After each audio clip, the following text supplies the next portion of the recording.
Okay, my friends, here it is. The Saturday morning live stream at the Garden Like a Viking headquarters, Zone 5/6, Northern Indiana. And it is a snowy day today, unlike the last week that has been nice and warm in the 50s. The sauna and the ice bath is kind of coming to an end, but we're going to get kicked into winter again here in no time for a little bit. But we got a lot to talk about today because all kinds of things are happening. We got all kinds of things starting right now. So for those of you in zone 4, 5, 6, 7, you'll want to take note to all of this. And a couple of very unexpected things. I can't believe how vigorous these sweet potatoes have gotten. Guys, these are 3 weeks. I planted these 3 weeks ago. And look, we're already cloning. Okay? We're already cloning. I mean, look, it's just insane. And so these things are, remember, you can just go to the store, get you some organic garnet yams, and they will start like this. Okay, you can start them like this. So I'm actually using these because I've made several sweet potato videos, but each year I keep refining the process more and more. I keep learning more, keep refining, distilling the process. So now, obviously, I've got it nailed down pat as far as starting them. So I will be making another video, probably for the courses though, because I've already made several sweet potato videos on this channel. But guys, these things are an amazing crop to be growing. So yes, you can do it that way. Look to Nature says, my sweet potatoes look like a container of soil. Yes, they will until they don't, until they look like a huge sprouting jungle. And you'll see some of these. Well, I'll talk about these here in a little bit.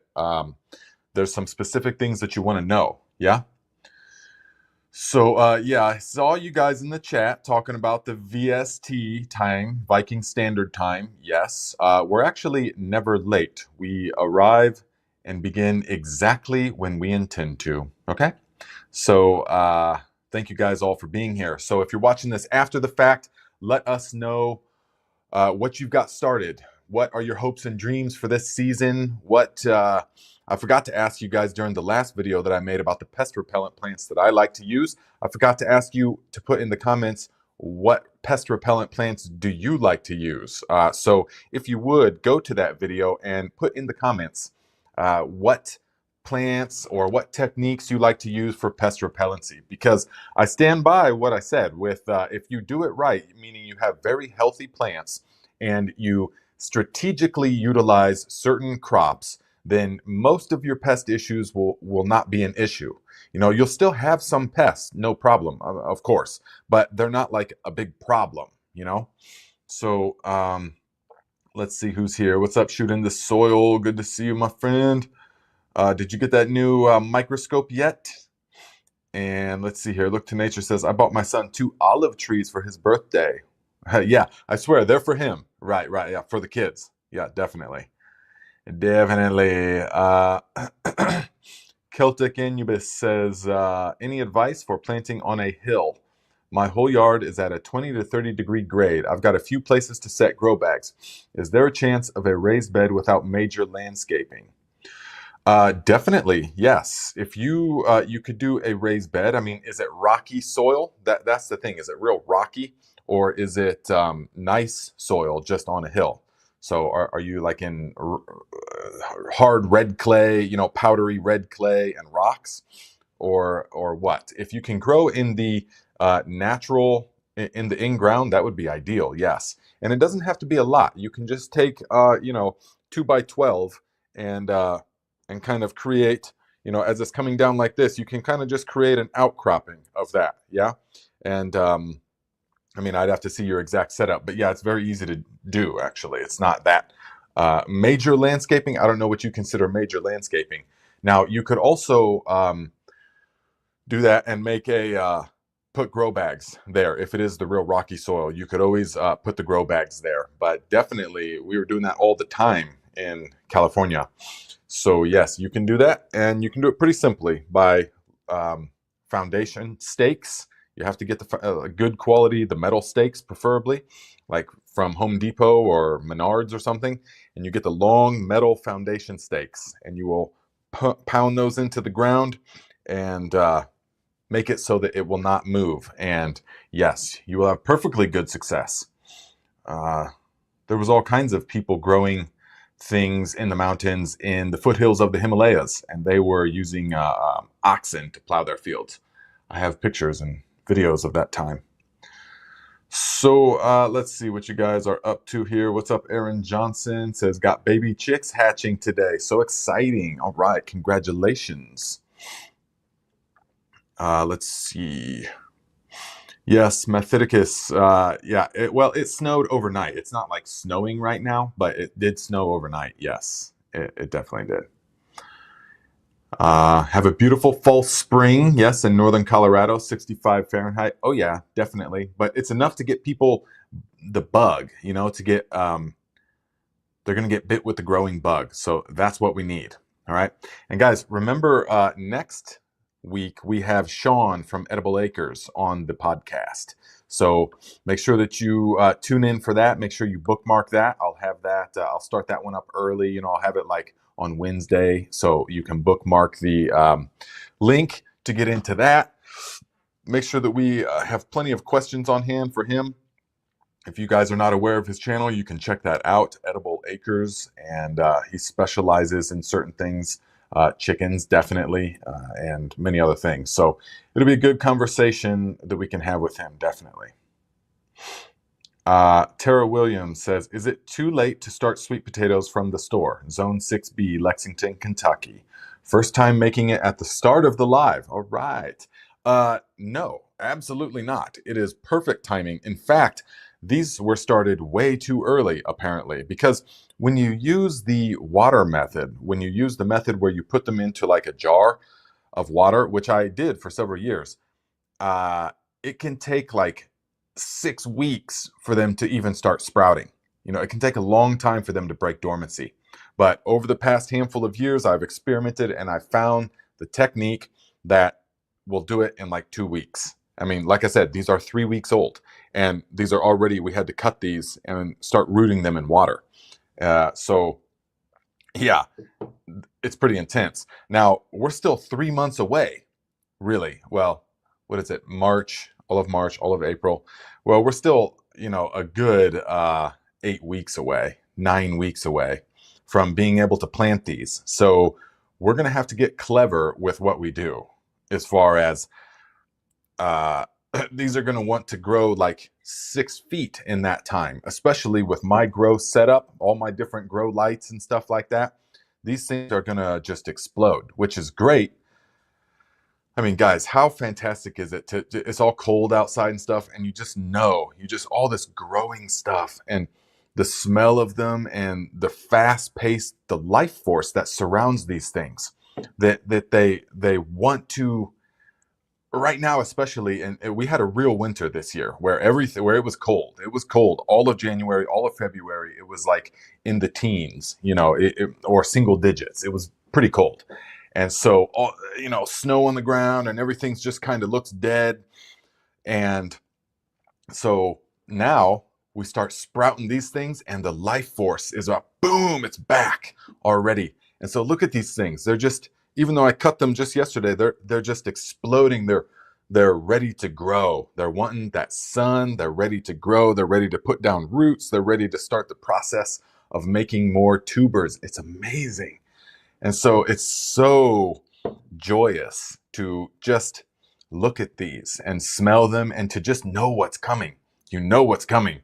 A fantastic growing season where life is going to be exploding from the garden. And you're going to go out there in your bare feet and the sun is going to be nice and warm on your face, no shirt on out there, just soaking in the vitamin D. You can put your feet in the soil. Oh man, it's going to feel good. You'll hear bees and then you stop and look at the bees for however long you want. You just sit there and stare at the bees. You'll see a praying mantis over there eating a grasshopper. It's just amazing. Oh, it's going to, yeah. I love that time of year. Yes. So, that being said, what am I going to do with these until then? Because the thing is producing, like by next week, there's going to be double this amount already. So Now, I'm just kidding. I already know what I'm going to do with it. So this year, I'm going to actually do, I'm going to, if you guys are accustomed to planting sweet potatoes, you know how when you take the slip, even if they've got good roots on them, you plant it into the soil and then they just sit there for like a month. Literally, they will just sit there for like a month and not do anything. They'll look like they're dead. They're like they're just a little twig with a little limp leaves kind of blowing in the wind. But they're not. They're putting down roots and they're establishing. But then all of a sudden they'll boom, boom, boom, boom. They'll start growing, multiplying, doubling every so often. What I am hoping to do this year, though, is to shorten that curve of the time when you plant it into the ground until it starts growing. And so what I'm going to do for that is I'm going to take some of the Bootstrap Farmer trays, which all of you should have. If you so desire, if you want high quality trays. Use the links in the description. Yes, I set up a little affiliate thing with them, so I get a small kickback if you guys get your trays. Just be upfront about that. But I don't mind because it's one of the few products that I actually endorse. Because how many years did I struggle with solo cups, which are fine if you have no money at all. Solo cups work. Don't get me wrong.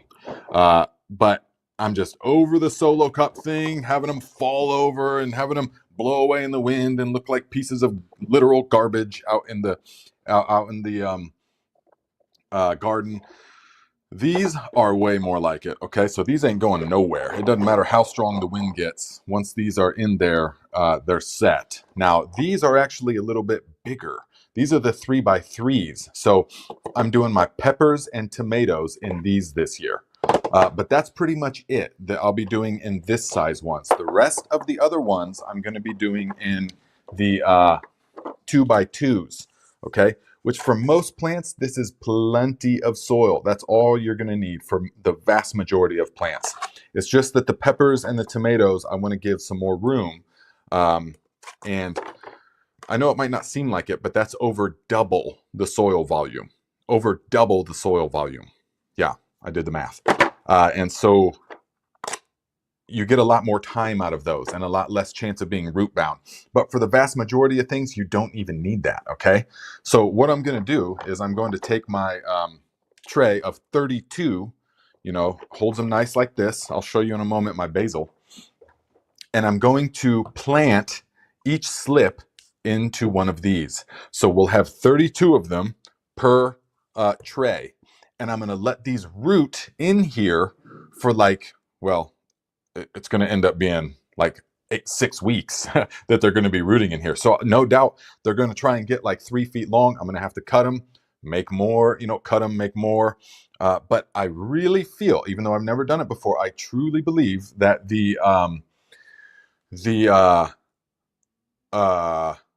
that's going to work. I truly believe that putting them in there is going to make it so that they will not have that super big lag period, so that they can start growing like a month sooner than they would otherwise. Plus, I don't know what else to do with them for the next 8 weeks, 9 weeks. Yeah, that's funny. Shooting the soil. Yeah, looks have your yard looking like you had a keg party. Nope, it's just me growing. Right, I know. Yeah, I was just kind of over it, Looked in age, said, I'll eventually grab some bootstrap trays. I can't afford a second mortgage right now. Yeah, well, that's a little bit of an embellishment, my friend, but not far off. Yeah, they're definitely pricey. But when they're not pricey, though, if you average it out to like 10 years or whatever, they're not pricey at all. So, although I get it. Yeah, I get it. Okay, but check this out, guys. Now, why am I growing this? I don't even know. I'm growing it basically I did it for the example video, but I'm doing it to make a single dish called pad caprao, which is it's basically stir-fried pork, basil, and peppers over rice. It's a Thai dish. Now, this isn't even the traditional type of basil that you use for that. This is Genovese basil, but it's basil. And so, man, oh my gosh, just touching it like that is like, whew. Oh my goodness, the smell of the basil is out of control, guys. Look at this. Let's see here. Can you guys see how healthy that basil is? The nice grow lights, that nice soil mixture with those worm castings in there, getting some worm casting extract, some compost extract for fertilization. So these things are loving life, okay? And these are the 32 cell trays, okay? So there's 32 trays in here. Now, I'm under no delusion that I'm going to plant, that these are going to survive for the next 10 weeks until they can be planted outside. They were never intended for that. So it's way too early to be starting basil or anything like that, okay? So don't even consider starting it. I only started this for the video. And then I was like, you know what? Let's just run with it because we still got the space at the moment.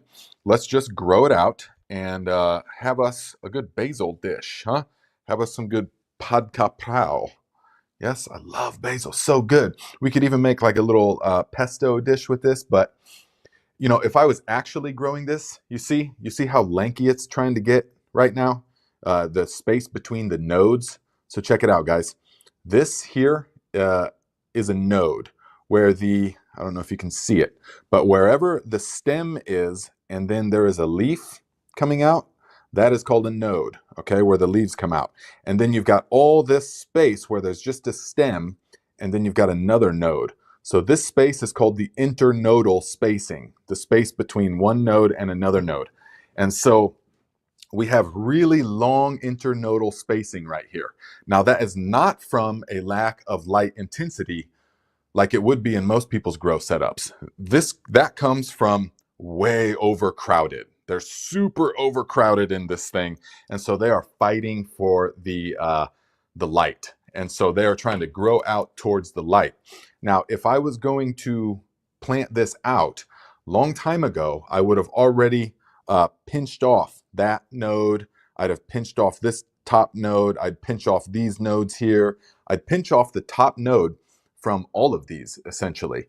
And that would force these underside nodes, most of you know this already, but it's good to review. That would force these ones down here to actually produce more branches. And so that's how you get that big bushy basil. You want to start early though. You want to start early. So all you got to do, look, this is all you got to do. And people are like, why you got such a long thumbnail? This is why, look. So you can just take it like this and boom. And that is how you top it. That's all you got to do. Now you can see here, okay, you can see here where we topped it, right here.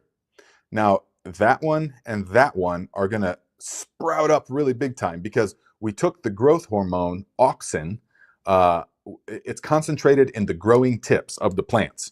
And so we took that away. And so it's going to redirect its hormone production to these two here. Now they are the growing tips. And so they're going to receive the hormone and they're going to sprout up. And so are these two down here. These are going to sprout up. Now you could aggressively top it and you could even top it down here if you wanted to keep it real bushy. And then once they grow out, we'll pinch it again and we'll pinch it again. And like that, it becomes super bushy. Now, this is the first one that I've pinched on this whole thing because I'm not trying to do that with this. I'm just trying to see, you know, we could have a much more even canopy. If we wanted to, we could manipulate the canopy and such as to have even height. And it could get bushier. I mean, heck, we could put up a netting over the top of it and we could branch them out so that we have a big, thick canopy that extends a foot on each side of the tray, you know, but that's a little overkill for these plants here. So there's your little class on keeping basil super bushy and really nice and vigorous, because you actually don't want it to get like that. That's lanky basil, you know. I'm not like proud of that, but you'll see in the summertime when we start the fresh basil, we're going to be pinching it. When we start the actual basil to put outside, we will be pinching it. Yeah. So let's see here. Angela Curran says, I love making pesto out of mine. I made a batch last year and froze a bunch and gifted a bunch. Dried and ground up a whole mason jar full. Ooh, nice. Dried and ground the basil. Yes, nice. For me personally, I found that basil, to me, I haven't been able to preserve its flavor enough. But through pesto, we can preserve its flavor amazingly. Yes, and we've got lots of it in the freezer, definitely. But basil is actually one of the top leafy greens that I like to grow over the summertime because we stir fry. All summer long, we're stir frying so much. And Indian type dishes and stuff. Oh man, my mouth watered. Just so many fresh life force. We get so much leafy greens during the summertime. It's fantastic. One of the primary ones is various varieties of basil because of how it's such a high vibrational food. You can feel it when you eat it. It is singing. And so we eat a lot of it in many different ways. Plant many different kinds. Yeah, that's what we like to do. Yeah, Peppergar says, just jumping in. Holy basil, looks amazing. Yeah, now I know what you mean, but remember, this is a Genovese basil. So we also grow holy basil, though, Tulsi.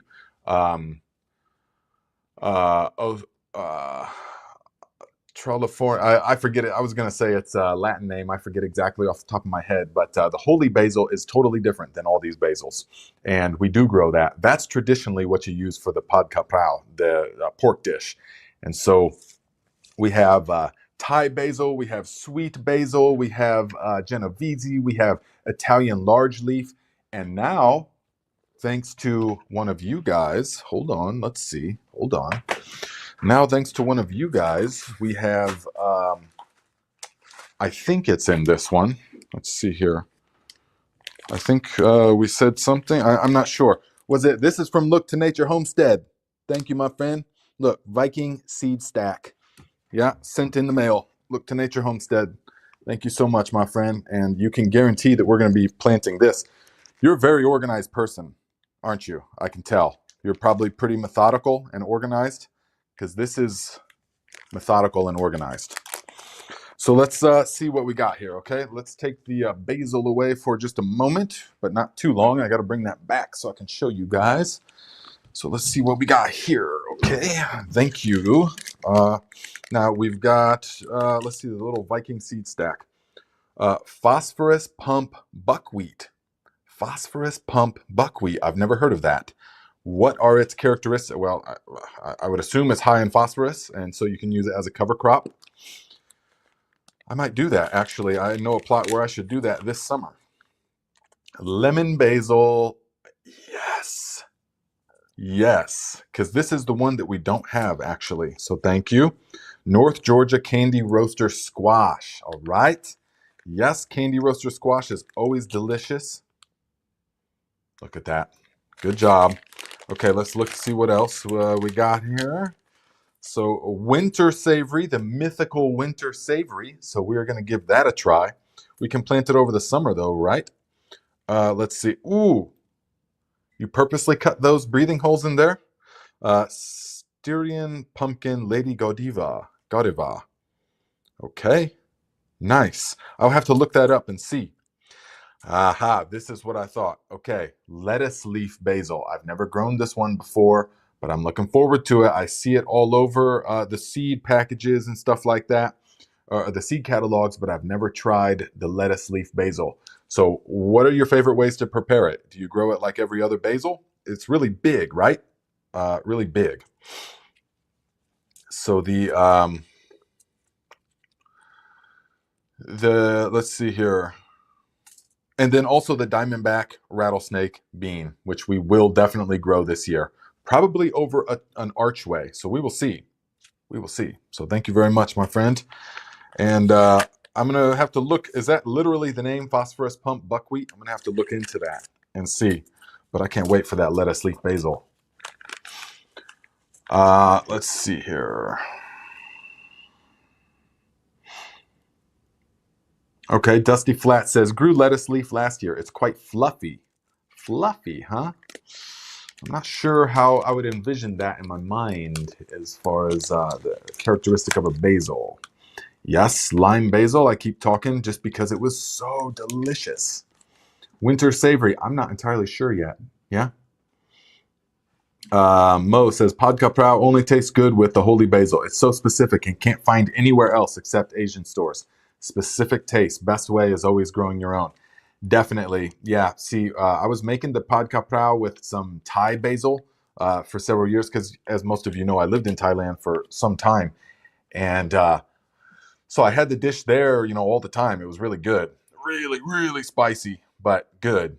And so I make it here, but the past couple of years, or last year, I think, we got a hold of some real holy basil seeds and we grew it. And when I made it with the real Tulsi, the holy basil, it just brought back so many memories. Just, oh my gosh, just straight away. I mean, I could tell that that was the dish. It was just fantastic. So, yeah, Prodigal Gardener says there's an opal basil that has purple leaves, and Thai basil is green with purple flowers. Yes, I do have those. But the opal basil, see, the purple basils I never got into besides the look. They just taste like regular basil to me. So, yes, that's what I was thinking of. Jay Dixon. Like, Jay is on it. Ocimum tenuiflorum. Is that right? Is it Ocimum or Ocimum? Ocimum sanctum. Yes. So Cyan Queen. Yes, that is another one that I like so much, guys. The basils. Okay. Thai holy. Yes, this is the one that we grow. And but man, it was a shy. I mean, the seeds are real tiny, and they don't give you much in these packages. So it's not. It's just real tiny. Now we got the Thai sweet, which is really good, and then the Siam Queen. Okay, so both of these are they're different. One of them has more of a clove-like kind of taste to it, so a more analgesic almost sensation in the mouth. Yeah. Queen RB says some Tulsi smells good, but there is one variety that's kind of yucky. Yeah, it almost doesn't smell all that good. It almost doesn't smell that good. I know. So it's very different, very different. And the flavor is totally different. It does not smell anything like any other basil. So let us get to some of these starred chats. Venice Weeks, $10. Thank you very much, my friend. Was that at 10:15 a.m. it says? That was way before it even started. Thank you, my friend, for the contribution. I appreciate that. Is that Australian? 10 Australian dollars. You're in the heat of summer right now. Thank you. Alex Forgay, $10. Thank you, my friend. Says, good morning, Nate. I have some composted chicken manure. Can I roll out a layer around a 1/4 inch-ish with my compost spreader on top of my garden and then plant and mulch after? So what I hear you saying is that you want to spread a 1/4 inch of the composted chicken manure out and then plant and then mulch over that. If that is the case, yes, you absolutely can do that because you do not want to spread it over mulch. Yeah, you don't want to spread it over mulch. Like, for example, just yesterday, me and Camille, the ground thawed enough for the mulch, the straw, to be pulled back from the raised beds where the garlic is. Because even though we've had like a week of 40 and 50 degree temperatures, the beds were still frozen. Okay, underneath the mulch, where the interface where the mulch and the soil met was still frozen solid. And so remember that mulch helps to insulate from the heat or from the cold. So remember that. It will keep the soil colder much longer. Otherwise, the rest of the soil had all thawed already. The soil on the ground had thawed. It was muddy and everything, but that soil under there was still hard as a rock up until just yesterday. And so we took that off of the garlic and sprinkled the appropriate amount of the Viking granular nutrients on there, and then put the mulch back on top. Because you never want to sprinkle your stuff or your fertility on top of the mulch, because that's not getting it where it wants to be. So you need to scoot it back, and you need to have soil, then your fertility, then your mulch on top if you're going to do it that way without incorporating anything in. So yeah, because guess what? When we were making the beds in the fall time, and we were in such a rush because the weather was going to get so cold so quick, we were in a rush to do it all and plant the garlic. that I forgot to even add the Viking granular to the soil. So I was like, oh man. And garlic is hungry. Garlic is hungry. So you need to feed that stuff. I guarantee 95% of you that are having any issues whatsoever with garlic is because you didn't feed it enough. You didn't provide enough nutrients. Primarily what's in the soil. Remember, that's always the most important, what's in the soil. Liquid fertilizers are a top off. They're in addition. Or if you messed up and you didn't do the soil right, then you will utilize more liquid fertilizers. Microbial solutions we're utilizing all the time though. So hopefully that answered your question. Yes. B. Hendricks, that's nice. Okay, gifted 1 Garden Like a Viking membership. I'm gonna have to look into that and see how that functions. That's really nice. Yes, thank you guys all for being members. I started the membership thing just because YouTube was pushing it hardcore, and they still are, but I'm not like, I just want members to be there if they want to be part of the tribe. You know, it's not like I just can't bring myself to do members only things, you know, and keep it away from everybody else because they're not paying. You know, I just know that I appreciate the small monthly membership, okay, fee. Maybe in the future we'll have to do a members only live stream. I don't know, but we'll see. So Teets, $5. Thank you, my friend. Says, I lost my bank card, so my membership got canceled. I can't find the links I used last time, or the membership doesn't mean that much anymore. Well, the membership is always nice. It's like, who is, I mean, are you part of the tribe or what? No, I know you are. So, you know, if you want to contribute, it's also really good to just do a PayPal or Venmo or CashApp when you can think about it, or when you feel inspired or whatever. Any of those methods is really good, and it goes directly, 100% goes directly to the operation without having to pay certain overlords a certain percentage, you know. So that's also a good way to do it. So, such as we just got Donald Hughes, $5. Thank you, my friend, for your consistent contribution. I appreciate that. Says, thanks for the Viking knowledge. Getting ready to spray grasses and plant residue 1st of April on top of shredded leaves, or take the leaves off and cover cloth down. Okay, so you know, to spray grasses, what do you mean by that? And plant residue. Oh, spray grass and plant residue 1st of April on top of shredded leaves. Okay, or take the leaves off and cover. Okay, yes.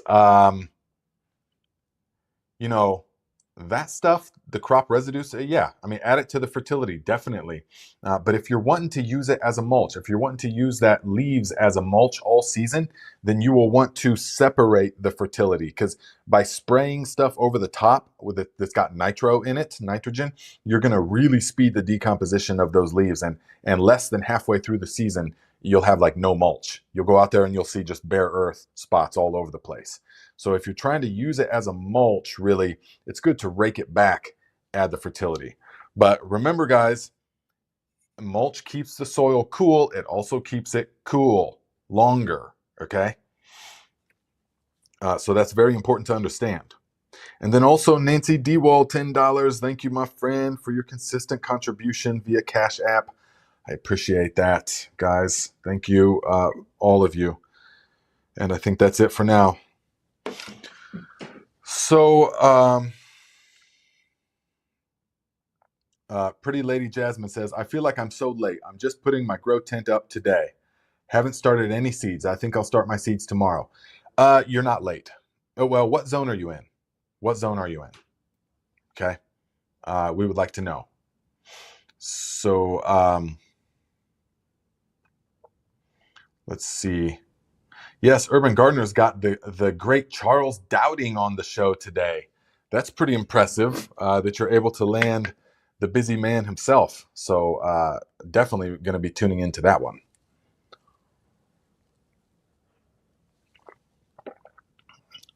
Pa Perm. I hope my walking onions survived winter. Ha, you mean your rowing onions? They laughed at winter. They laughed at your winters. Believe me. They did not even skip a beat. So if they're rowing onions, if they're traditional walking onions, I don't know. I don't know.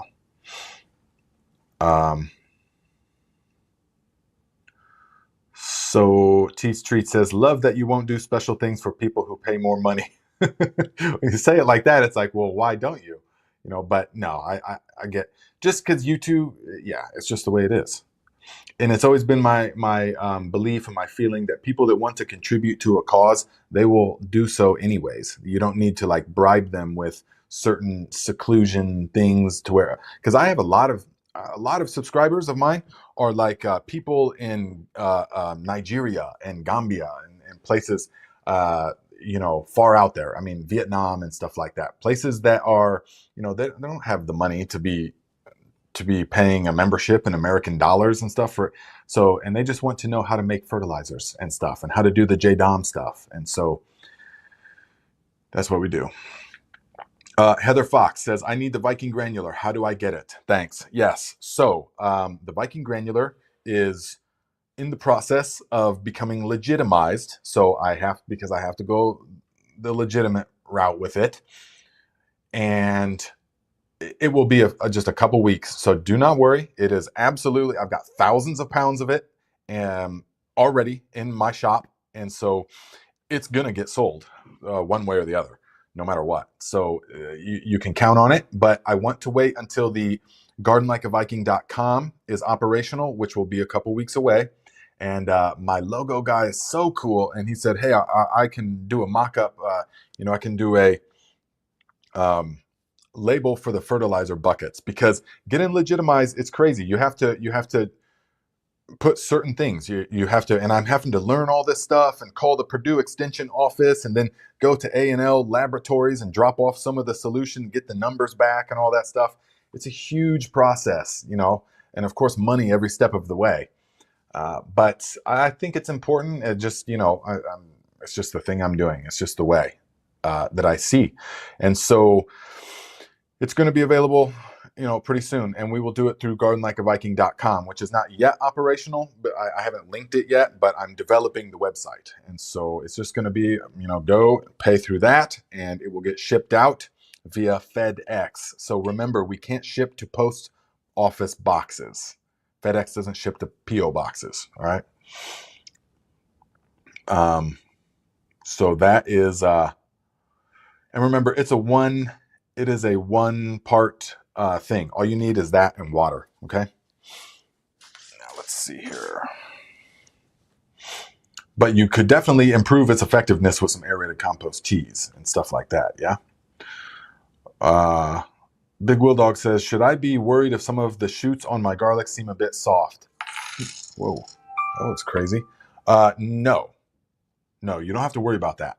I mean, if so long as it's got good drainage and so long as it is got the things that it needs, it's not sitting in stagnant water rotting, then no, you're perfectly fine. They're typically very soft. But if you mean mushy, like rotten, then obviously yes. Then you have to look at your conditions and say, okay, what is not right? What is not appropriate with this? Most likely it's drainage. Garlic can rot. You know, garlic is susceptible to rot for sure. Pop Herm, $5. Thank you, my friend. Appreciate the contribution. Did you have a question with that? Or is that just because? Well, thank you very much. Let's see. I think it's just because. Thanks, Pop Herm. So yes, that will let's see. Celtic Anubis says, what are the numbers next to members' names? That's how long they've been a member. So I did put that there just so we can tell who the OGs are, you know, in the membership game. Okay. So as your number gets higher, that means you're one of the more originals. All right. Pop Perm, I think I'm going to start some celery while listening to you. Hey, great idea. Let me show you some celery. But first, let me show you this amazing gnat catching thing. Look at that, guys. Look at the dew on this thing, okay? Look at the dew on this thing. Look at that. Can you see it? I don't know if you can see it there. It's all sticky, super sticky. This stuff is awesome. This thing is so good. Look how, see, it all died back, but then once I put it under the grow light on the heat mat, man, it started just rocketing with growth again. big, long leaves, and it is pretty much keeping the population of all kinds of nasties in check. I mean, it is definitely trapping all these little gnats that are, that I've been dealing with. Which, by the way, the just to let you guys know, so far, I mean, it's been like 3 weeks, and so far that the BT is not working. So far, it's not done anything to the populations that I've watered, and I've watered with it 2 or 3 times already, and it's not done anything. So we'll see. We'll see. But guys, check it out. You were talking about celery, okay? Now, here is some celery that, remember this year I went rogue, and instead of doing the Utah tall celery, I did 2 different varieties that I've never grown before. I've seen the red one, the giant red grown, but this is called Tango. So this is a variety called Tango. And for those of you that know, celery is very slow to germinate and it takes a long time to grow. So this will get hopefully pretty tall inside. This one's doing pretty good. These are doing pretty good, actually. But the giant red one, as is often the case, the giants are actually slower to germinate. But see, I had to use a humidity dome on these, and I don't typically like using humidity domes because they just promote the algae growth, okay? Even though this thing's feather light and the watering is, of course, on point, the domes can produce the algae on top. Now, the algae in itself is not really a problem. It's not really a problem. I mean, what would be a problem is if there was damping off, which the two are not the same. And so a little bit of algae growth, you can expect that. If you're using peat moss and worm castings, you can just pretty much guarantee that you're going to have some algae growth. And that's not really a problem. Okay, if we had big fuzzy gray molds and stuff, that would be a problem. But since we don't, then we just have this, and this is the giant red celery. And so it's going to be like 3 feet tall. Yeah. So it's so you got to start that celery up. So go ahead and start that stuff. Celery takes a while to start. So does parsley. I've got some in the basement, but you want this stuff to be started early, and this will be cut and come again. So we will plant this stuff out, and we will just harvest the outer leaves. We juice a lot of this celery. We juice celery all season long. We juice parsley all season long. We make bone broth with the celery. So all kinds of good stuff. Yeah. Heather Fox says, I'm doing the Utah tall this year and first year doing it. Yeah, I think whoever made the name of that, Utah tall, they're having a laugh. I think they did that. Hey, let's make this name super complicated, super tough to say so people sound ridiculous when they're trying to say it. Ha ha ha ha.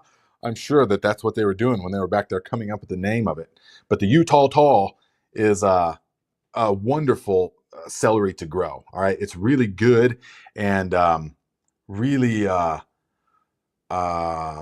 resilient. So if it's your first time growing celery, definitely, before you understand what celery needs, you definitely can grow it. I mean, I've had Utah getting super wilted and then you water it and it perks right back up. So it's actually very hardy. So we'll see how these two do. If the Tango is supposed to be like an improved, hybrid, this and that and stuff. So we'll see. It's supposed to be like a really robust variety, and it's really good and dark flavor and juice and stuff. So we'll see. Now the red I already know is thick, and the red is thick and good for juices. Okay, because juices are happening all season long. So there is the celery. So you guys want to see another something here? Well, let me see if there's any celery questions first, and then I'll show you something else that we got growing on. Pilar says, I had a catering client once who hated celery. He even went so far as to call it the devil's stalk. It's so benign, I just didn't get it. Yeah, some people, he probably was forced to eat it as a kid in some way and has horrible memories about it. But it's actually really good. Oh, yeah, big wheel dog. So how does it grow?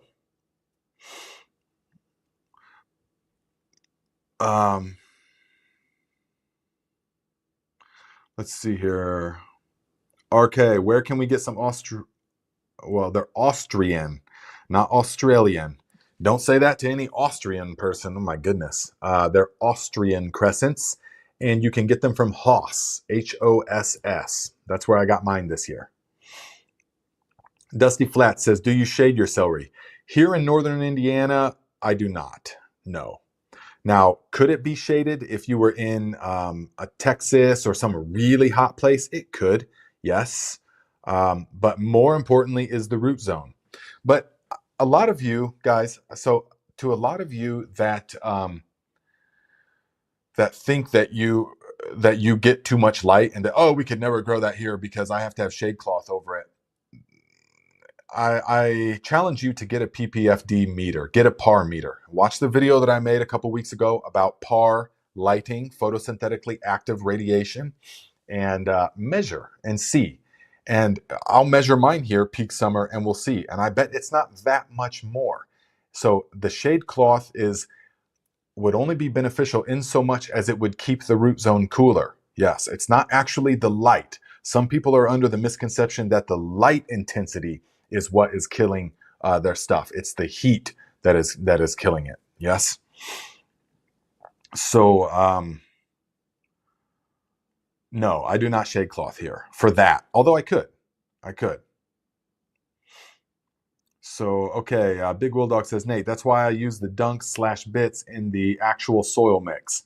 The water alone wasn't enough once the infestation started. Yeah, that's pretty much what I need to do. Yeah. Angela Curran says, you can put ground cinnamon on the algae and it will kill it. Yes, and I actually have a tray downstairs that I'm doing just to illustrate that purpose, where I did half of it in cinnamon and half of it not. And the half that's not it's all got algae on it. I'm kind of making it do that for example purposes, but the half that has the cinnamon, there's not a spot of algae on the whole thing, of course. So yes, it definitely works. But for the most part, it's from overwatering, so deep algae that's growing, some of it can't be avoided, but sometimes people are overwatering. Now, I know I'm not overwatering. I know that it's from the heat domes, and it's from the fact that my basement, it flooded like twice this year, real bad. And so it's like susceptible, the grow tent and all that kind of stuff. So it's susceptible to the molds and mildews, unfortunately. Yeah. Yes. Pretty Lady Jasmine says, I had algae on my tomato plants last year and it had no effect on the plants. The tomatoes were beautiful and tasty. Yes, and that definitely happens. And so there's a big difference though. I mean, the actual algae is not that big of a deal. It's an actual plant. It's like a plant. And so it's actually growing on top. Yeah.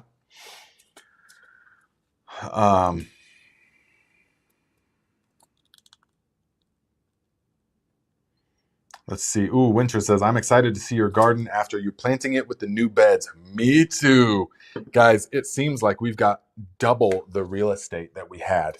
See, I was even going to talk about that. Cinnamon is the ultimate thing to put on there. It seems like we've got double the real estate. I'm just so excited. I can't wait to be planting out there. It's going to look really, really good.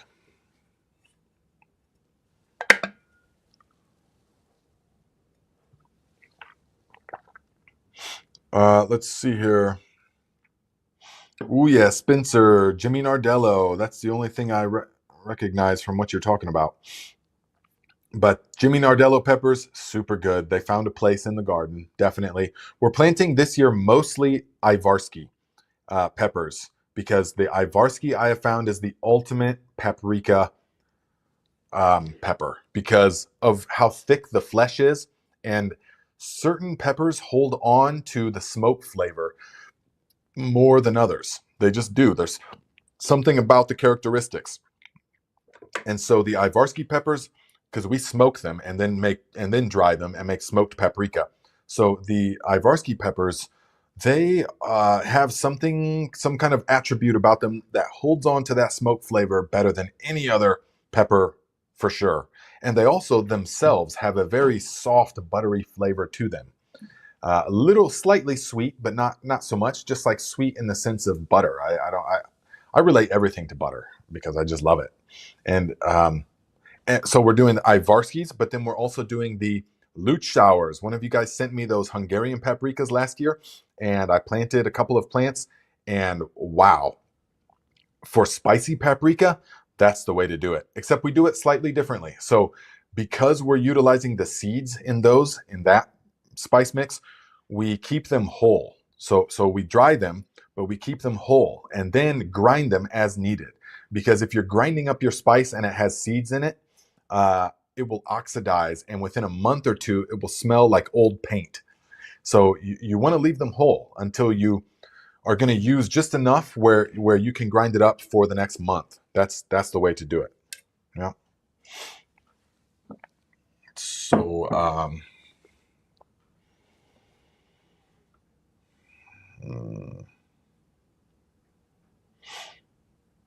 yes. Yes, that's true as well. It's not just the root zone, but leaf surface temperature as well. Yes, that is definitely true. Leaf surface temperature. I would say it's a bit higher than that, than 80 to 90, because it can easily get 80 to 90. Even the surface temperature of the leaf can get that hot when it's much cooler out. I would say like 100 though.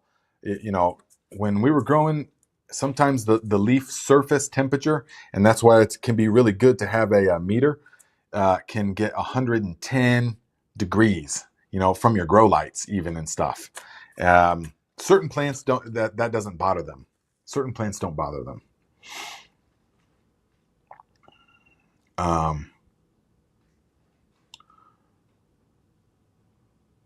Let's see here. Christopher Mennel says, "Hi Nate, thanks for this week's program about plants that deter pests. I need to know which plants will deter grub worms." Ooh, guys, that's a good question. Is there any plants that will deter grub worms? I don't know. Right off the top of my head, if I had a grubworm problem, I would, and I was trying to do it with plants, I would probably grow a pungent mustard cover crop, and then I would incorporate it. I would green manure it, yeah, with something like a tiller or a broad fork or a shovel or something like that, and I would incorporate it a little ways into the soil, and in my feeling, that would probably really help. But as far as what plants can you plant where just their root system or something would deter them, I don't know of any. Maybe other people do. Yeah.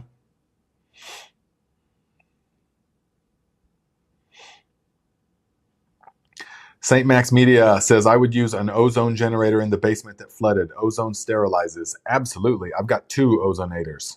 And yes, I do that.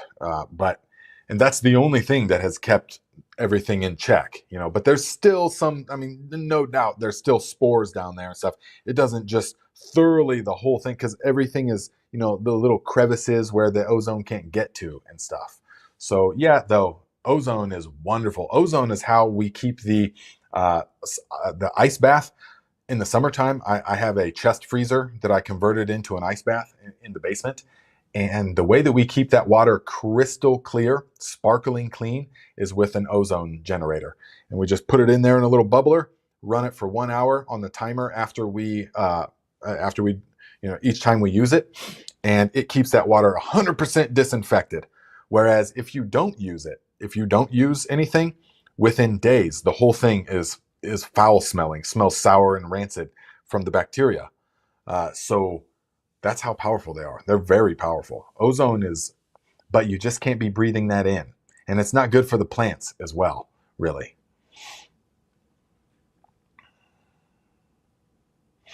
Prodigal Gardener says, how much cinnamon do you sprinkle on top? Does it layer over the entire top of the soil, or is it sprinkled? You can put it on pretty heavy. Put it on heavy so that all you see is cinnamon. That's how I do it. And just put it on there, and there won't no fungal, and then just bottom water from then out, okay? But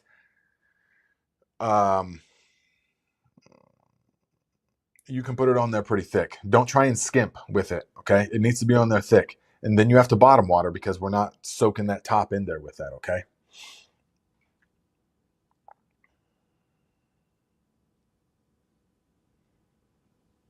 Yes, yes. Keith Scott. Good mulch performs the same function for root zones as shade cloth, plus regulates moisture. Oh, absolutely. Good mulch and consistent moisture will solve most of it. Now, some of you guys, I hear somebody saying something about when it's 115 out. Okay, so that's like a far end of the spectrum. When it's 115, then certain practices have to come into play, of course. But what I'm saying is that a lot of people just want to, you know, um, attribute everything to too intense. Oh, the light's too intense. It roasted my plants. No, it didn't. It's you overwatered or underwatered, or the root zone got roasting hot or something like that. But people want to attribute it to either just too intensive light, or some people want to attribute it to, well, it wasn't regionally adapted seed to my area, so that's why all my stuff fails. That's not why. Okay, that's not why. Taylor Reindl, member for 5 months. All right, man, we've been doing it that long already. Says, can I redo my garden in the spring, build raised beds? Absolutely, you can. Yeah, absolutely. Now, the reason I did it in the fall was because I wanted the soil to settle over winter, for one. And for two, I wanted to get that off my mind because I didn't want to have to be thinking I've got this massive project looming over my head all winter. I just wanted to get it done, and so Viking uncle helped, tremendously, and Viking girlfriend helped tremendously.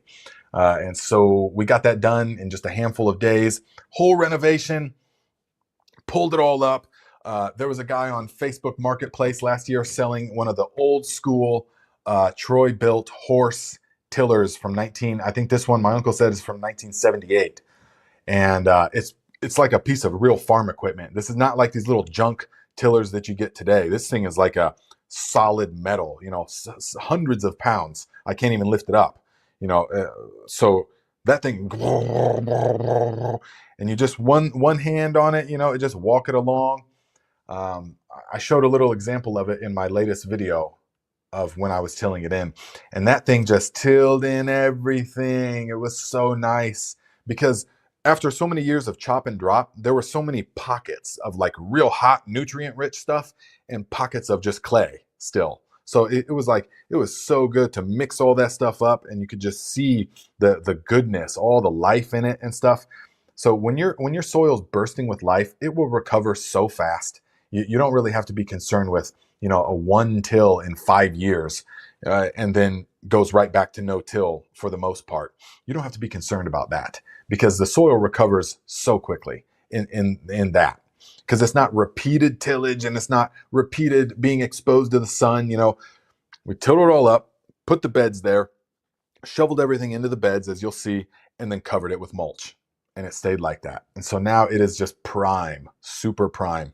So what we're going to do here is we're going to, in the next month or so, rake back that mulch, which the hurricane force winds are doing a pretty good job at that. But we're going to rake back that mulch and lay down some black landscaping fabric. And that is going to help warm the soil up. We need that. Because remember what I said earlier, the garlic patch is still frozen, but at the soil interface, okay? So yes, you definitely can do it in the springtime. In fact, one of my next videos is going to be about that. It's going to be about the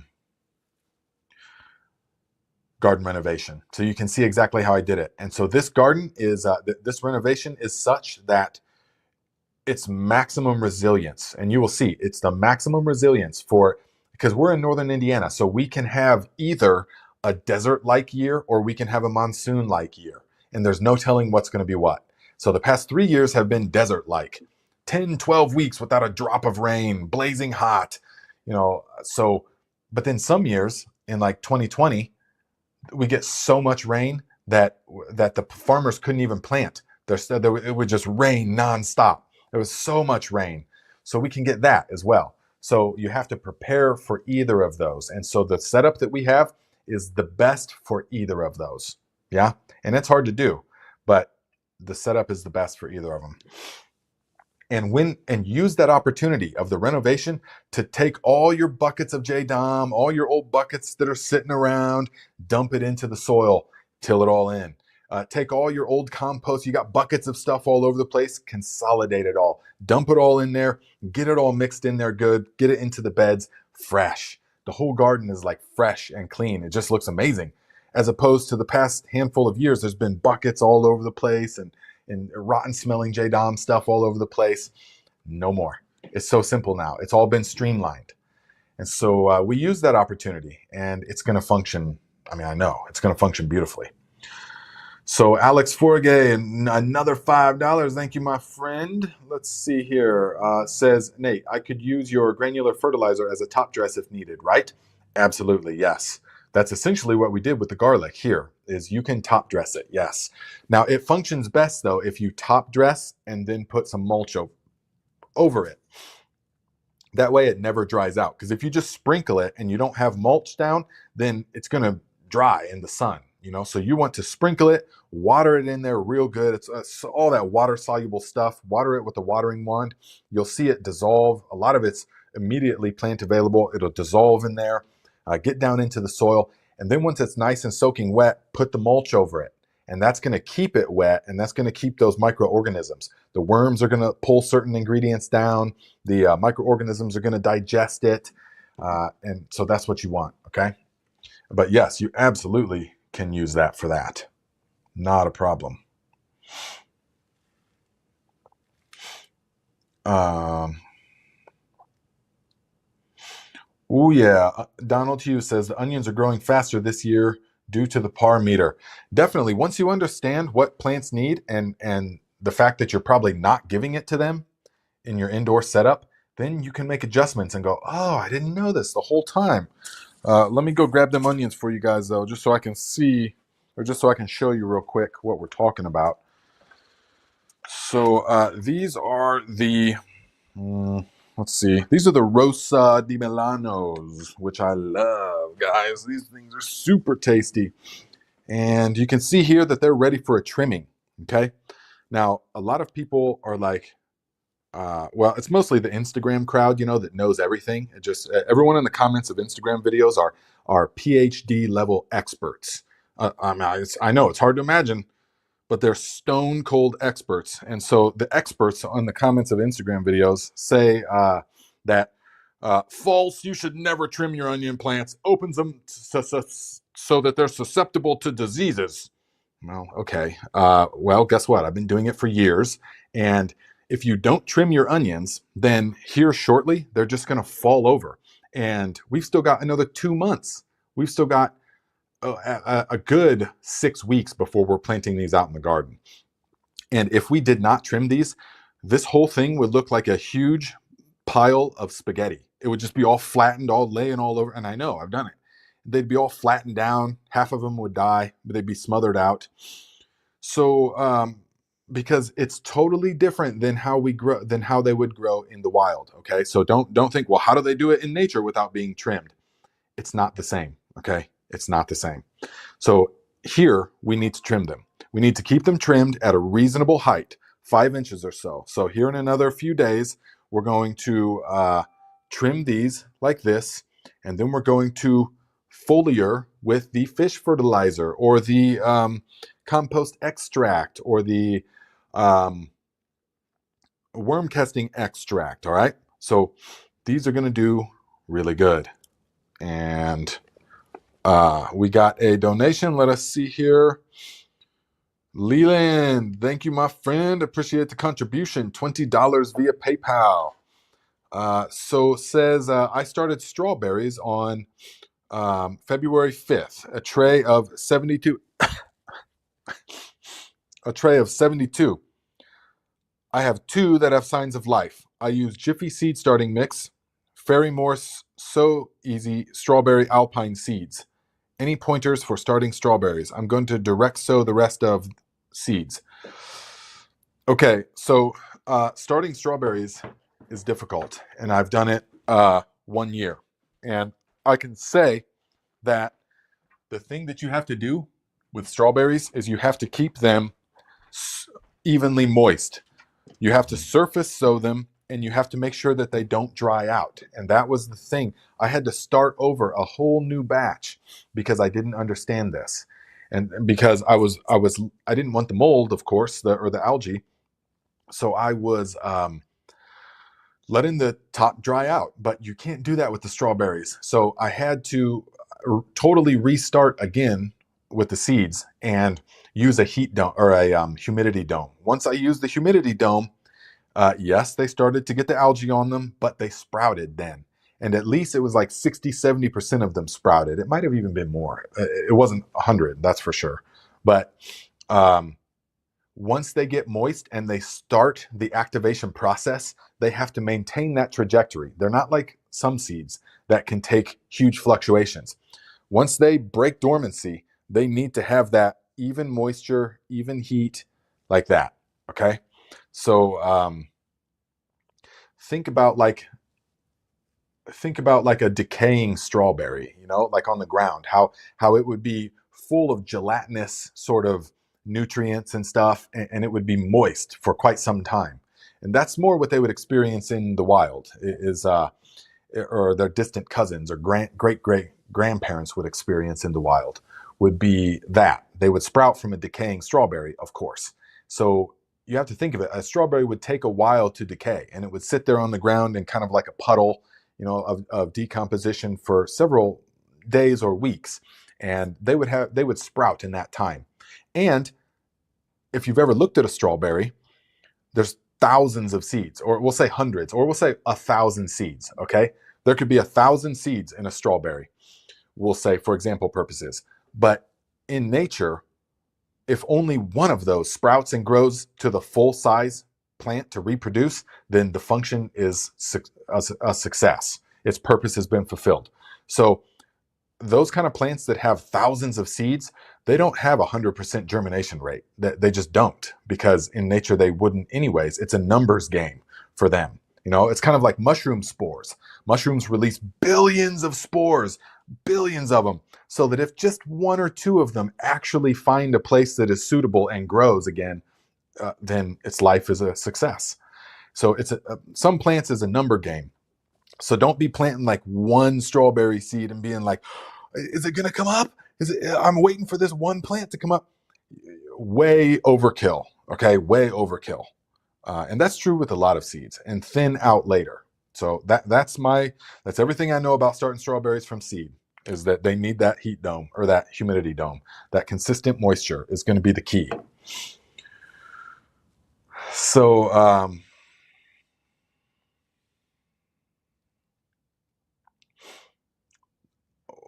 what is the unique ability? Dusty flats. No, you're not supposed to breathe the ozone. Okay, it's not really good for you. So make sure. Yes, Big Wes. He used that ozone machine because the ozone will eliminate smell. It binds to the molecules and will essentially deactivate them. Yeah, it's crazy. I mean, it's very, very effective, but it is toxic to the human. So we don't be. What? Meyer Lemons. Oh, I didn't see that. Okay. $10. Thank you very much, my friend. Says Nate, I can't believe they sent me the Austrian crescents already. Too soon. Guidance, please. Yeah, I know. Because they're in the South, and so they think that everyone is on Mississippi time, which we're not. So here's what you do. I got mine already. So here's what you do. If you can store them wherever you store your potatoes. And if they start to get soft or anything, which they shouldn't, but just put them in the light. All you got to do, for all you guys, if your potatoes are getting soft or they're starting to sprout and stuff, just put them in the light, and that will stop. That will take care of everything. So they will sit there for a long time. So just put them in a tray like this, in one of these trays, and put them in a place that is not direct light, not direct sunlight, but is diffused light. Put them in a windowsill. You're not trying to grow them. It's just that light is what's going to make those sprouts, those chits, it's what's going to make those more compact. We actually, when you see them, and it took me several years to understand this, but when you see those big, long, white, spider leg looking shoots coming off your potatoes, that's not what we want. That's the equivalent of a super leggy, light-starved seedling, okay? That means they're seeking the light. What we actually want are those sprouts that are nice and stout. Now, hold on one second. Let's see if this thing can actually walk this far away. I'm all the way in the kitchen. Can you guys still hear me? Nod your head if you can hear me. But I want to show you so here is one of the very few of these that I have from last year. And look, it's been sitting out on the countertop. They started getting soft, so I just set one of them out on the countertop. And look, do you see how those sprouts are stout and they're like thick and they're purple? That's what you want. You don't want all of its brothers and sisters downstairs have got long, spindly sprouts on them. But this one, and I did it this way so I can show you guys the example, but I don't have the other ones right now, is like this. That's what you want, okay? The skin will turn green. Yes, that's what happens when potatoes get exposed to light, but just put them into the sun, okay? Just put them into the sun and everything will be just fine. So hopefully that made sense. Brian says, Nate, do you have the ozone machine linked to your Amazon page? Probably. I have the one for the water. Yes, it's a timer. Probably it's in the Thrive. It's probably in the Thrive section. The other ozone generator, no, but I should for actual smell in the house or molds and stuff. Yes, but the water, the one for the water with the tube that you just put into the water, it's so easy. Yes, that one is on there, and you can use it for disinfecting any kind of thing. If you guys have a rain barrel or something that gets like molds and mildews and mosquito larvae, if you ozone that thing, nothing is going to grow in there. Namaste, Big Eric. So Kelly C says, how often do you water your plant starts using your seed starting mix? I typically like to water every day or every other day at the most, but you want to water much less, but more frequently. Yeah. So you'll get the hang of it, but you don't want to, it's not like outside. When you're outside in the ground, you want to water much heavier, but less often. So a lot of people, and I just had a talk with one of you guys that had an in-ground garden. We did a consultation. And don't forget, we got consultations available right now. So we had a consultation and he had a nice in-ground plot, all right? And it's in the ground, totally in the ground, with just slight raised bed, just slight defined edges. And said that he had it on a sprinkler. And I said, okay, how often were you watering? And he was like, probably every day or every other day. It's like, okay. So that is an issue, when you're outside. Because when you water too frequently like that, it will not force the roots to seek out the moisture deep in the earth. So when the moisture is at surface level, they stay really shallow and they never build that resilience, and they can't seek out the nutrients and stuff from deep in the earth. So that being said, in the indoor game, we need to water more frequently though, because we don't want to douse these things so that they're super heavy for the next 4 days, waterlogged. That will be a problem. Okay. To a certain degree, guys, algae are inevitable. I've found. Unless you're growing in totally sterile media and you're using chemicals, that would be. Even then, you're pretty much gonna have. If you're using peat moss based anything, you're pretty much gonna have that. So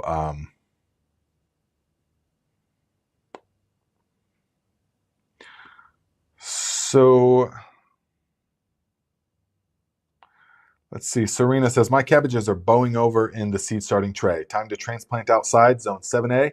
Last frost day, April 15th. I don't have a soil thermometer, so I don't know if it's 50 degrees. That can be typical. Cabbages, they will do that. They will just sprout and kind of fall over. That's just sort of how they do. And there's not much you can really do about that, actually. Sometimes it just does, sometimes it doesn't, but it doesn't really make that big of a difference. Look, all you guys are talking about Meyer Lemon Super Chat. I addressed that, right? Okay. Let me know if there's anything else that you need to know, my friend. But the so I don't really, it's a little bit early for April 15th. You'll have to see the weather. Is it a warm year for you guys? I mean, April 15th, typically you can plant them out um, a month before the last frost. So I wouldn't really say that. I don't know. I don't know what your exact zone is like. So they can take pretty cold, so long as it's not going to get below 20 degrees Fahrenheit again, then you probably will be fine. If you could start to harden them off. Definitely. Yeah, you could start to harden them off. Let's see here. Gary Smith, thank you very much, my friend. And look, Gary sent me $25, says Meyer Lemon had a super chat question. She got Austrian potatoes early. What to do? Look at all the love Meyer Lemons is getting. Thank you guys for being on top of all of it, because definitely I miss super chats all the time. It was unfortunate. A couple weeks ago, I missed one. Someone asked about the beds. Could I talk about the beds a little bit? And I just totally missed it, But now I see that there's a section on this thing. I can press start, and it automatically shows me just the super chats. So now I'm going to be using that, of course, in each video. So let's see, where am I at? Let's see here. Let us see. Dusty Flats. People that say they don't trim onions are growing them in cooler temps. It could be, yeah. And it could be winter. They could be growing short day onions, or they could be growing from sets. But what I know for sure is that if you don't trim your onions here in the way that we're growing them, you will end up with a big tangled up mess. And it's going to be difficult. All right. So let's see here. Let's see here. Yeah, guys, don't I mean, I miss comments left and right, okay? Because there's a lot of comments. I love that though about you guys, but we just got to get what we can see. Yes, this is a very good point. Can't see the forest for the trees. Says trimming onions is only beneficial on starts. It's when you keep trimming them throughout the growing season that you can run into issues for no added benefit. Yes, so I thought it was very, very clear that we are only talking about indoors seed starting with these. Once you plant the onions out, you never trim them again. You never trim them again. That is actually a myth, that trimming them will give you bigger bulbs. Now, I know that some gardening channels and stuff, I've seen the videos over the years that if you want bigger bulbs, you got to hack off all these leaves because it'll make less weight for the onion, so that the neck stays more erect longer. But that is, you would only need to do that if you somehow, for some reason, grew real sickly little onions that couldn't support themselves. But remember, onions are solar powered, and like all plants are. And so when we plant, and most of you know this, but repetition is key. Okay, you guys need to be able to ramble this off when someone asks you a question. Okay, so long day onions put out all their vegetative growth as the days are getting longer. But then once the solstice hits and the days stall out and they begin getting shorter, then the onion immediately senses it's time to bulb. And so it will go from having virtually no bulb to its full final bulb in like 4 weeks. So in order to do that much growth, it needs a massive amount of solar energy to power the whole process. And so when you're cutting off leaves outside, you're taking away those solar panels. And so it will not have the energy that it needs.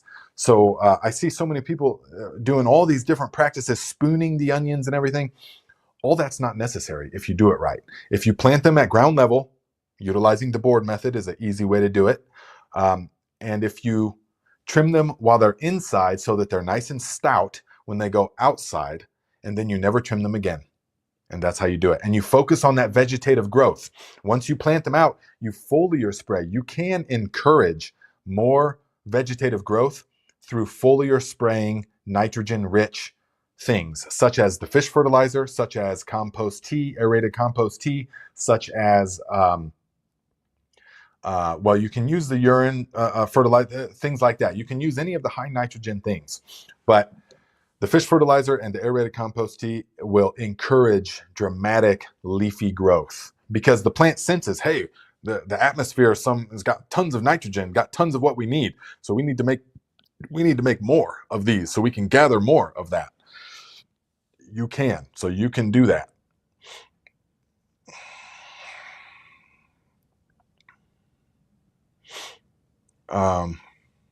So let's see here. Yes, Dusty Flats agrees. Do not trim once they're planted. Yes, I totally agree once they're planted. Yes, me too, Teets. I like to clip on mic and you don't lose us when you're running around. I know, I do like that, definitely. Allows me to get things and show you guys, okay? Okay, so you did hear my response. Good. Lee Hampton, Nate, is it too late to start bulbing onions? Thanks, Lee, Cleveland, Ohio. No, you need to start now, though. You need to start soon, okay? If you do it right, meaning you get them on a heat mat, they will sprout within a week. And you keep that nitro high, you keep them on the heat mat. If you need fast growth out of them, you need to keep them on the heat mat because they don't need a heat mat after they sprout, but their growth will slow down. So I've got some downstairs that are not very big because I started them much later. But yes, you can do that. It's better than nothing, and you will still get a perfectly fine harvest so long as you do it right. So watch my video about starting onions from seed and then make it happen and keep them moist and keep them nice and happy, and you'll be fine. You'll be fine. Yep. Yes, RK, ozone will ruin the smell of your plants also, so be careful. Yeah, if your plants are like flowering and you are desiring the strong odoriferous resinous oils and terpenes and things, do not be using ozone on the plant in the plant room.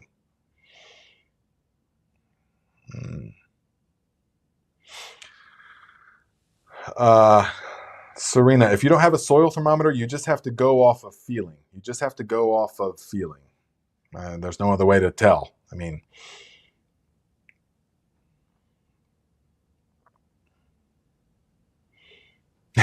yes, I am in fact in a terrarium. Teets, the ozone generator for the water, it's only like $60. The price has come down so much on that stuff. It's amazing. So it's very nice.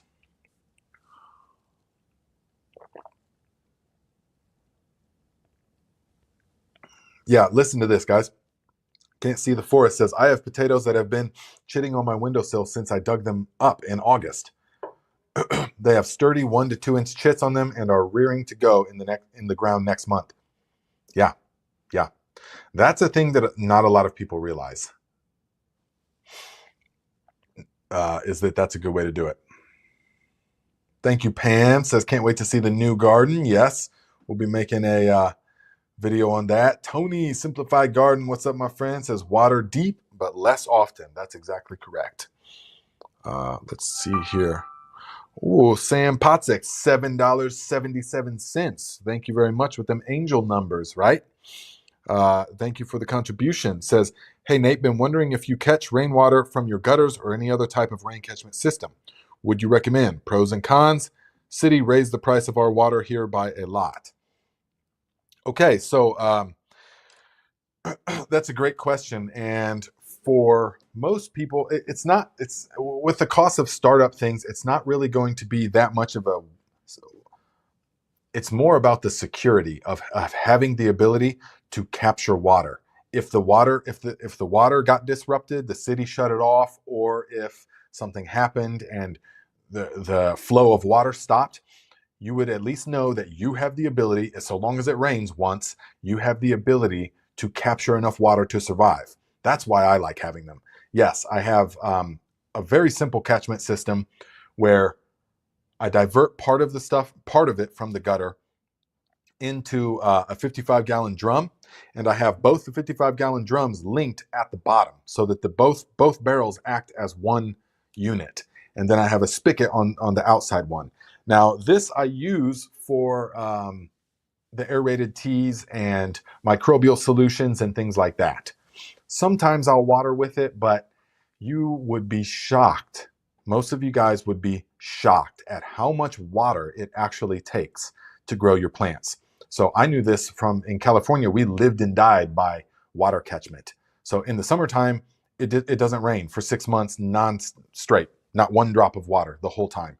So, but in the wintertime, it rains nonstop virtually for 6 months. And so you have to plan accordingly. You have to capture this water. So most of you would be shocked at how many thousands upon thousands of gallons you would go through in the course of a season. So thinking that you're going to get a little 55-gallon drum of rainwater, unless it's raining every few days, then it's not going to do much at all. I mean, it's going to water a couple pots and stuff, but even having 200 gallons, so 4 55-gallon drums, that wouldn't do even one watering on this plot, not even close. So it's crazy how much water it actually takes. Now, there are techniques where you can utilize less water, but you're in Ohio, right? And so you're like us, so you should have enough rain for the most part. So I still highly recommend rain barrels, definitely. I think I've got all the parts that I used in my Amazon storefront. If I don't, I should probably do a video this year about it, because I love it, because I know that between my rain catchment system and my Berkey gravity-fed water filter, or my water drop gravity-fed water filter, I've always got clean water. Whatever happens, at least I've got drinking and cooking water. So that in itself is very important for me. Yeah.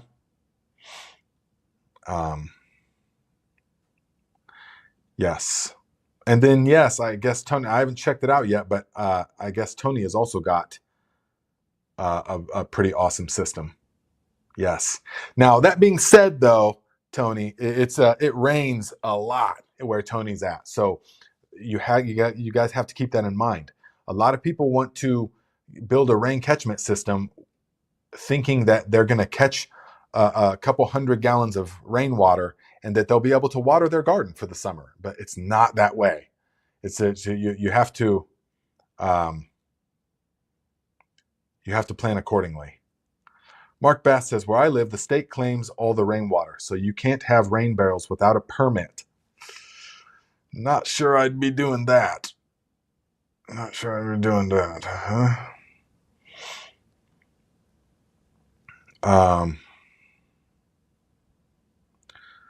So yes. Tony says you have to be self-contained with water. Well, yes, but how much does it rain where you're at? Would you say you live in a rainy area? Because I think that you do.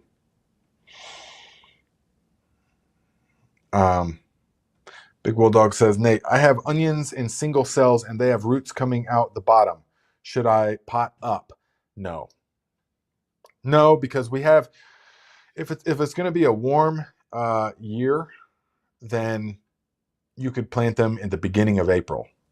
April 20th, you're pretty much guaranteed to be safe. But if it's going to be a somewhat warm year, which it doesn't seem like it's going to be at least this moment, but you can plant them out in about 4 to 5 weeks. So onions have the type of seeds or roots where you can detangle them really easily. Now, I don't know how crazy it is what you're talking about, but if they've just got some roots coming out, I wouldn't really do it. You could, but I just wouldn't see the need to do that. One second. Yeah, I just wouldn't see the need to do that. So guys, look here. I've got the ishikuru, the other onions, and these are green onions. Because remember, I've been talking about those king green onions that I love, and I do love those things. I mean, they are delicious and nice and big and flavorful, and they don't get tough. But I could not find them anymore. I mean, I could not find them, and so I got these that I think I will like because I tilled everything in. Everything just needs a revamp sometimes. So now I found these ishikuru onions, and they are supposedly something that is very similar. Okay, so let's show you a good one. And they are going to be placed in the garden, and these things should get 2 feet tall, 2 to 3 feet, they say. We'll see if they're actually like the other ones, but I like doing it like this so that I can plant them in certain areas. Yes, give the thumbs up. So I can plant them in certain areas. Now we've got this whole tray of them because I actually, all summer long, I am eating green onions. So, and all winter long, we're eating bulb onions. So I really, all the stir fries and everything, we're doing green onions, guys. Get on the green onion train. You cut them, they just come back. Cut them, come back. It's amazing. So I highly recommend getting on the green onion train, okay? Especially if you have limited space. I would say one of the most productive plants, one of the most useful plants, if you cook fresh ingredients and stuff, would be the green onion, because it just keeps coming back. So, oops. Let's see here.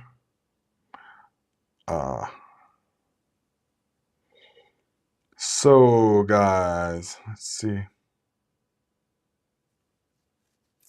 Yeah, Signal Law says, would love to know your stir fry setup.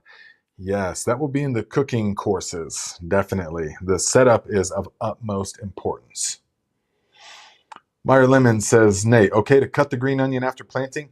Absolutely. The green onions are like just an amazing force of nature. If you can just hack them at ground level or virtually at ground level, leave them an inch or so, and they will just grow right back. And you can do that pretty much indefinitely. Green onions are amazing. Yeah, you do not have to baby them. You do not have to worry about that happening. Not a problem. But remember, once you plant bulb onions, you're not cutting them. So plant green onions separately. They're not like the greens from the onions, from the bulbs. They're different things.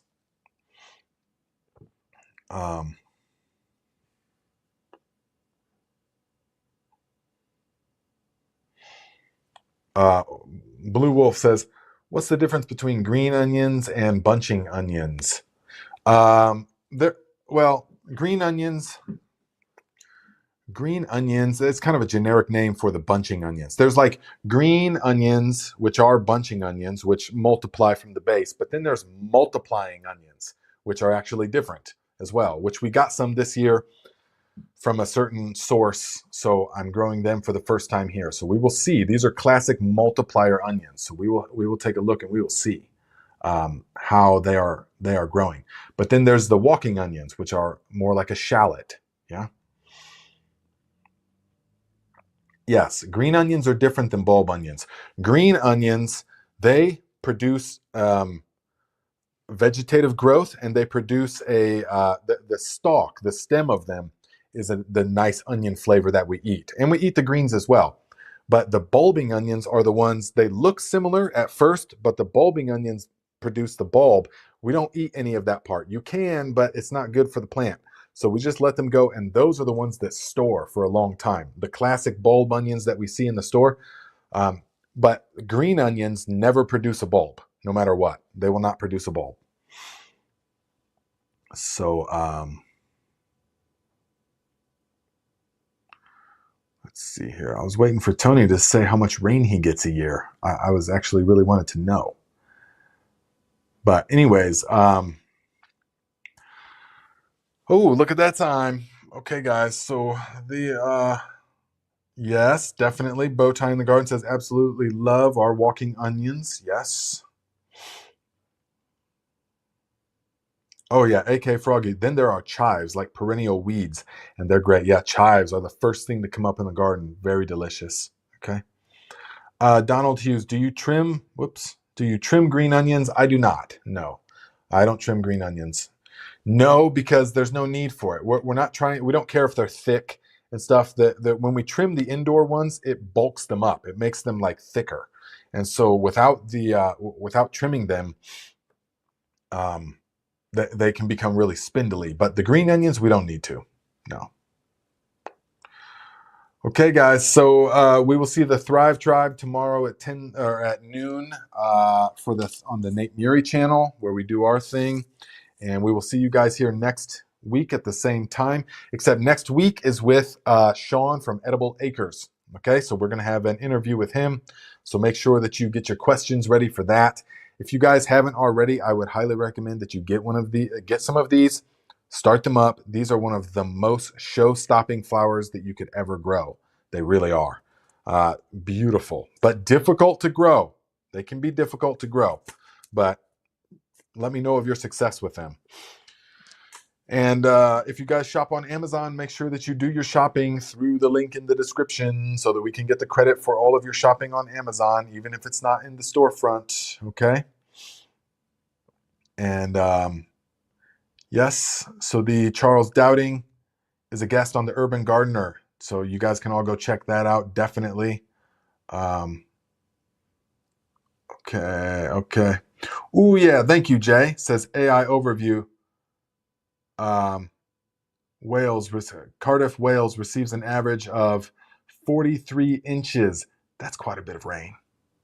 That's quite a bit of rain. Okay. So the practices would be very different than they would be here. That's the only thing I'm saying about that, is that practices would be different, because we can go, like I said, 10 weeks without rain. Your little rain barrels are going to dry up in a heartbeat. You got to remember that. It's crazy. It's crazy. Once you start really living by the water that you capture, you realize how 300 gallons can go like that. I mean, so fast. So it's pretty wild. Guys, hit the like button, hit the double like button, okay? No problem. Hit the fireworks button. Let me make sure I didn't miss any super chats. I don't think so. So, all right, guys, we will see you next time.